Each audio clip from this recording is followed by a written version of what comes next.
We have signatures of sarin in their hair and blood samples. So the case is growing stronger by the day. The United States ups the ante in its mission to gain approval for a strike on Syria. In the face of the looming threat, the people of Damascus prepare for the American attack. And a homecoming some thought would never come. Nelson Mandela is released from the hospital to continue treatment at his Johannesburg home.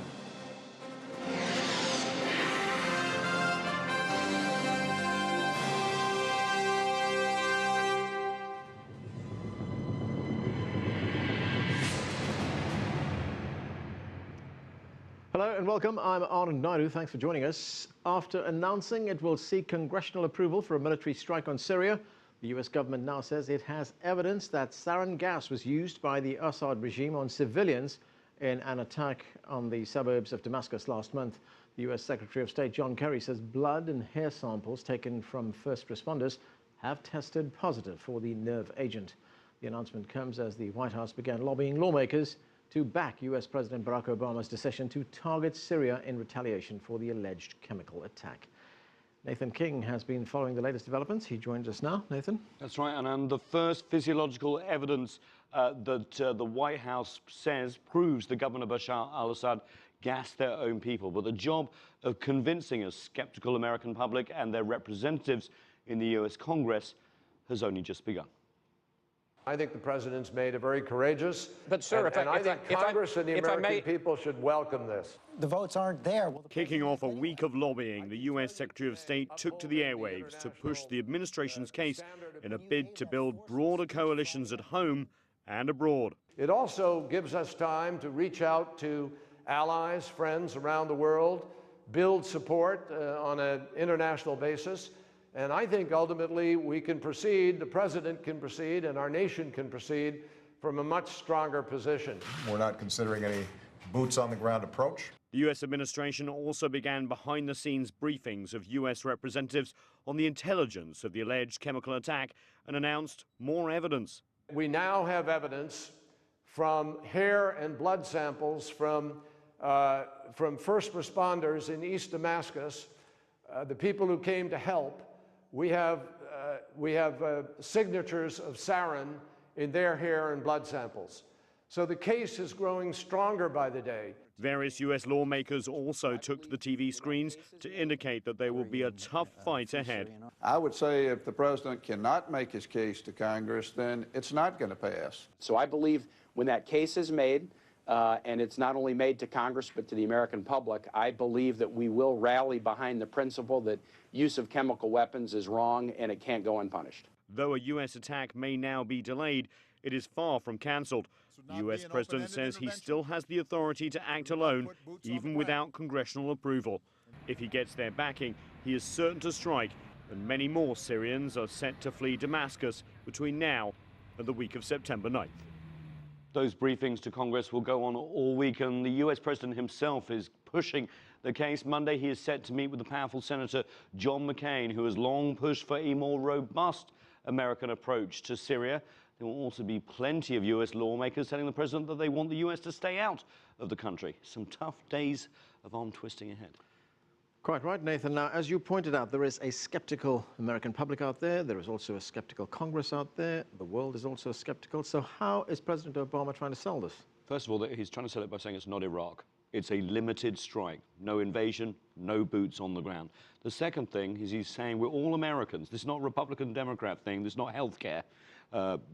Let's unite and send a common voice to the world that we are against the proliferation of weapons of mass destruction and the use of chemical weapons. And he's also saying this is not just about Syria, whether you agree of getting involved or not, but this could be about Iran or the DPRK, North Korea. And that may resonate. And also, I expect the name Israel to come up quite a lot. A lot of friends on Capitol Hill there as well.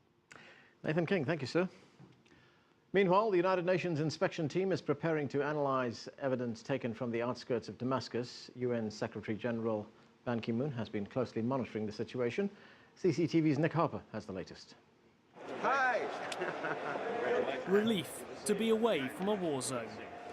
The UN Chemical Weapons Inspection Team are back in the Netherlands. Good to see you. And with them, their evidence. Number 4, top 38323. The boxes of samples they collected in Damascus are now being collated and prepared once again for transportation. Work that so far is said to be progressing well. From here, they'll be sent on to other European laboratories on Monday, where testing will begin. But that will take some time to complete.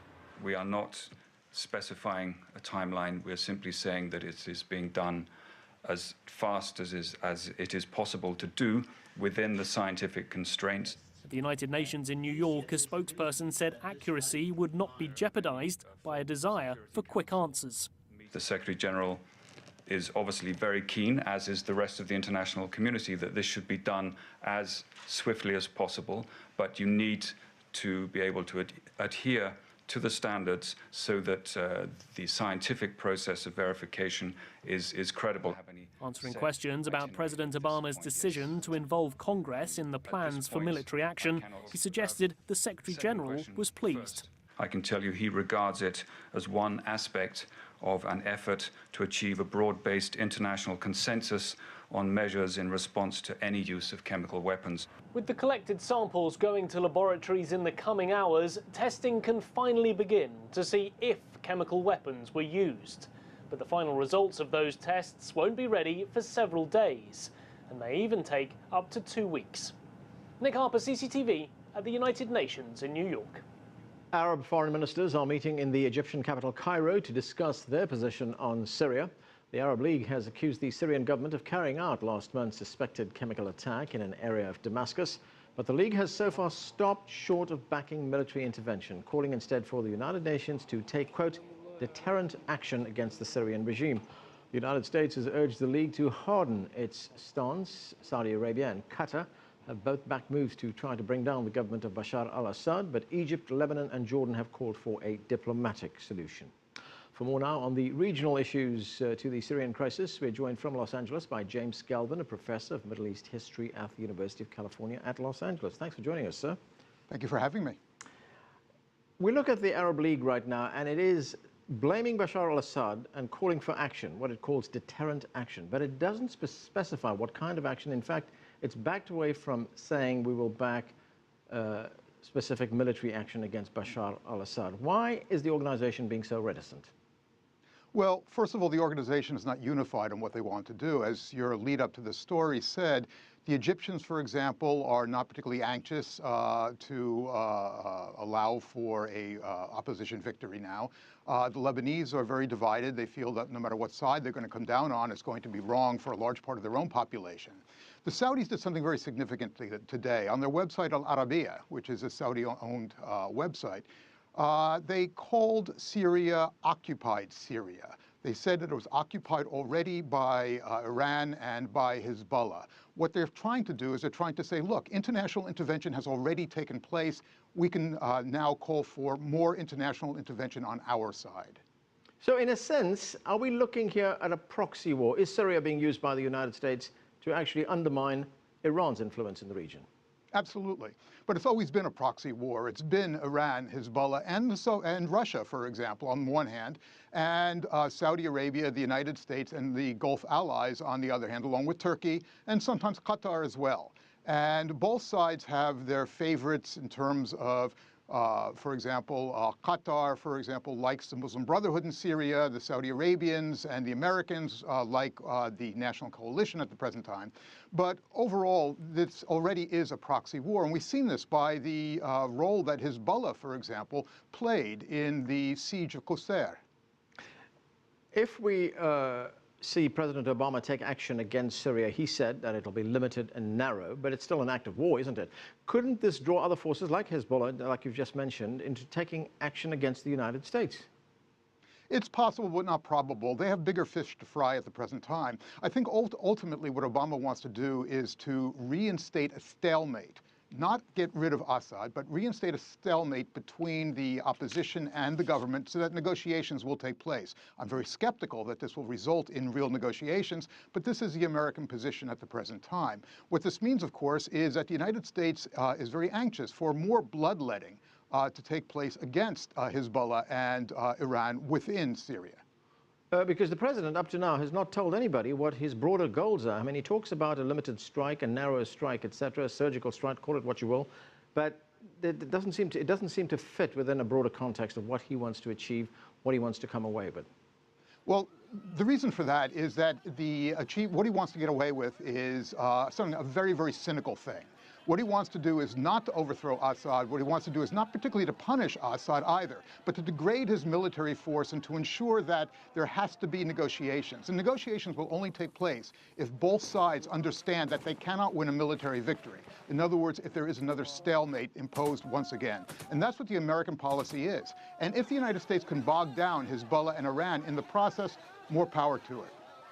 When one looks at this from, say, Damascus or from Beirut or from Tehran, would it be seen as a president who is dithering, who is vacillating rather than being very resolute?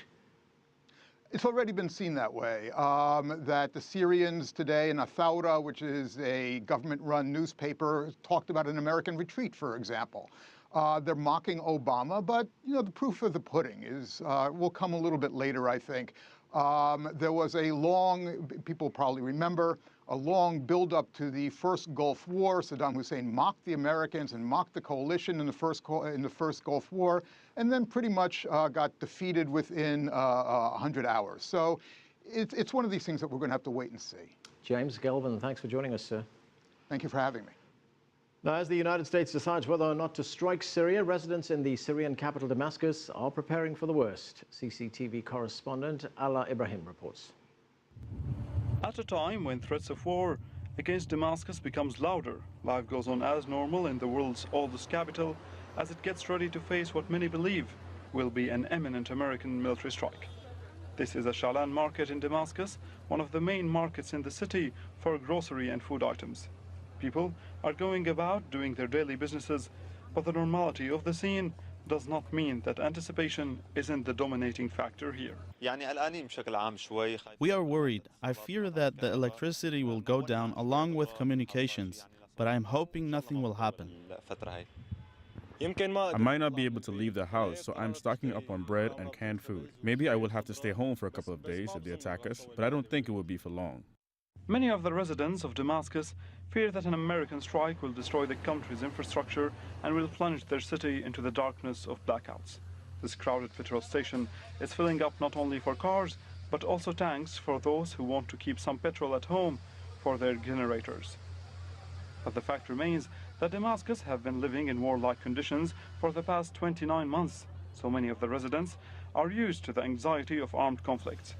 Though many believe the chances of an American strike were decreased after President Obama's latest statements. I think Obama was disappointed because his allies wouldn't go along with him, and I think that the U.S. Congress thing is just a pretext to hide disappointment. This is what I think. The British say they won't do it because of Parliament, and now Obama says he wants to take it to the U.S. Congress. I think they know that we are not an easy target. I think it is unlikely that they will strike now. I don't understand how they can accuse us before the UN test results are released. In the meantime, the Syrian government is racing with the clock to create a political momentum that will help stop the American plans. Today, the Syrian President Bashar al-Assad met with a top Iranian official to discuss the American strike and possible response scenarios. In the meantime, all eyes are on the Syrian Arab Army, which has already redeployed its units to minimize the casualties of an American-led military intervention. Everyone is speculating on how the army that was caught up in deadly internal fighting for the past 29 months will retaliate to an American attack. Developments are unfolding quickly as Syria waits for an American strike that might change the balance of powers between Syrian government forces and rebels on the ground and the course of the country's history. But whether the strike will take place or not, and what will the repercussions be, this remains to be seen in upcoming days. Alaa Ebrahim, CCTV, Damascus.